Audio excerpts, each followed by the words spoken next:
Merudaka pendekar Gunung Semeru berpikir beberapa saat. Semita segera menyuguhkan secangkir teh hangat pada Merudaka sang guru. Guru, tehnya diminum, masih hangat. Ucap Semita lalu duduk bersila di hadapan Merudaka. Merudaka mengangguk sejenak tanda iya pada murid terkasihnya ini. Setelah meneguk teh hangat itu, Merudaka berkata pada Semita, setelah Kakang Karang Braja binasa di tangan Layang Samba pendekar Gunung Kawi, Ketua Rimba Persilatan sudah dikuasai para pendekar berwatak jahat. Perhelaan akbar Ketua Rimba Persilatan yang diadakan pemerintahan Majapahit di Kota Raja Lama tinggal 5 purnama lagi. Bagaimana menurutmu, Semita? Murid pertama Dewa Racun Bumi ini berpikir sejenak. Guru padepokan kita diundang langsung oleh Mahapatih Gajah Mada. Ada baiknya beberapa cucu murid dari padepokan Gunung Semeru turut meramaikan pemilihan Ketua Rimba Persilatan Tanah Jawa Dwipa itu. Ucap Semita menatap gurunya yang sebenarnya masih berduka atas tewasnya salah satu sahabatnya yang bernama Karang Braja pendekar Gunung Rinjani, Ketua Rimba Persilatan yang tewas binasa di tangan seorang pemuda bernama Layang Samba, bekas senopati muda yang pernah menjadi senopati kepercayaan Mahapatih Gajah Mada sebelum terjadinya pemberontakan Sadeng dan Keta di wilayah kekuasaan Kerajaan Majapahit. Semita, aku serahkan sepenuhnya siapa saja cucu muridku yang akan ikut perhelaan akbar itu. Aku akan ke padepokan Gunung Rinjani, sahut Merudaka. Baik guru, murid terima perintah. Apa guru perlu adik Askara atau adik Kania yang menemani ke padepokan Gunung Rinjani? Balas Semita sembari bertanya pada Merudaka. Merudaka berpikir sejenak. Sebenarnya dia ke padepokan Gunung Rinjani untuk mengambil beberapa barang peninggalan Ketua Rimba Persilatan Karang Braja. Barang-barang itu merupakan barang-barang pusaka turun-temurun dari Ketua Rimba Persilatan pertama atau terdahulu yang berasal dari negeri seberang, dataran besar yang bernama Negeri Tionggoan. Merudaka dan 4 pendekar tua lainnya merupakan pelindung pusaka-pusaka itu. Semita, sebelum aku memiliki putri yakni Nilam Dewi, kaulah putra pertamaku bersama adik-adikmu itu. Kita sudah malang melintang di Rimba Persilatan Jawa Dwipa ini. Memang kita penduduk kerajaan Sunda Galuh ini, namun kerajaan Majapahit juga satu pulau dengan kita. Di dalam Rimba Persilatan Jawa Dwipa, kita tak mengenal perbedaan dari kerajaan mana kita berasal. Kita hanya menentang para pendekar berwatak jahat. Sekarang jabatan Ketua Rimba Persilatan Tanah Jawa Dwipa telah direnggut dengan cara paksa oleh mereka para pendekar berwatak jahat. Namun untuk bisa melawan para pendekar berwatak jahat itu, mau tak mau ini awal rencanaku dan keempat pendekar tua pelindung pusaka Ketua Rimba Persilatan Jawa Dwipa, yakni perhelaan akbar pemilihan Ketua Rimba Persilatan dari pemerintah Kerajaan Majapahit akan menjadi wadah untuk merebut kembali jabatan Ketua Rimba Persilatan Jawa Dwipa dari kekuasaan para pendekar berwatak jahat yang dipimpin oleh pendekar Gunung Kawi. Ujar Merudaka panjang lebar. Sejenak orang tua itu menghela nafas dalam-dalam dan menghembuskannya perlahan-lahan. Semita manggut-manggut. Guru, apa kita harus turun tangan sendiri untuk menduduki jabatan Ketua Rimba Persilatan versi Kerajaan Majapahit itu? Tanya Semita penasaran. Merudaka sebenarnya tak setuju bila Ketua Rimba Persilatan yang terpilih itu akan masuk ke dalam pemerintahan Kerajaan Majapahit. Namun dia sadari kemampuannya dan keempat sesepuh pelindung pusaka Ketua Rimba Persilatan takkan mampu menandingi kesaktian seorang sosok pendekar misterius di balik Layang Samba pendekar Gunung Kawi itu. Semita, kita tetap harus berusaha memasukkan murid-murid pilih tanding dari padepokan kita. 4 sesepuh sudah mengutus murid-murid pilihan mereka mengikuti perhelaan akbar tersebut.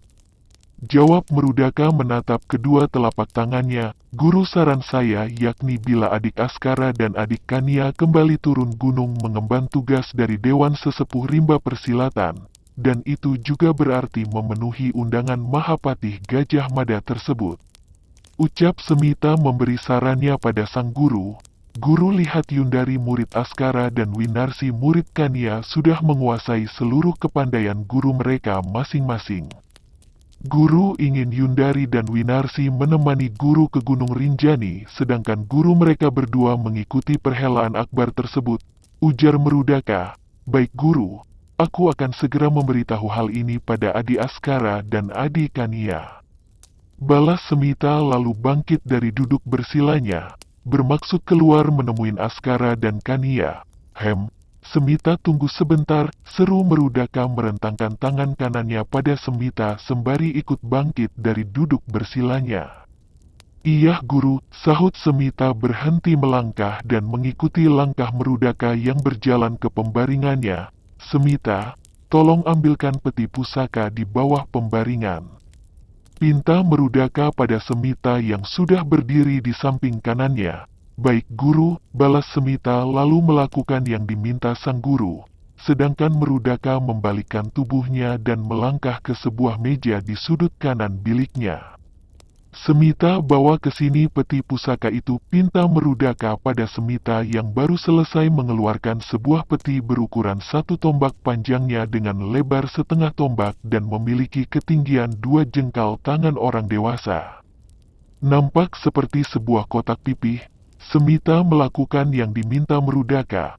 Peti pusaka itu berwarna coklat tua kehitaman yang terbuat dari kayu ulin dengan hiasan ukiran harimau di kanan dan naga di kiri penutup peti. Peti pipi itu diletakkan Semita di atas meja kerja sang guru yang panjangnya 2 tombak dan lebar meja itu 1 tombak. Semita bukakan penutup peti pusaka menggunakan kunci ini.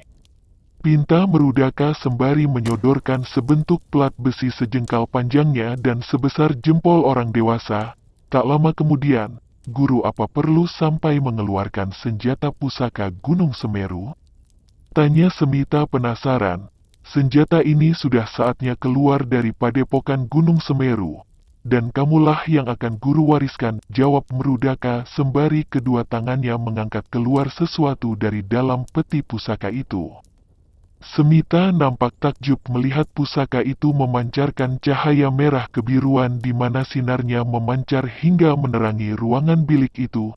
"Terimalah tombak awan merah ini Semita," seru Merudaka sembari menyerahkan tombak pusaka Gunung Semeru pada Semita. "Baik guru," sahut Semita menerima tombak pusaka itu. Seketika tubuh Semita bergetar hebat begitu kedua telapak tangannya menggenggam batang tombak pusaka itu.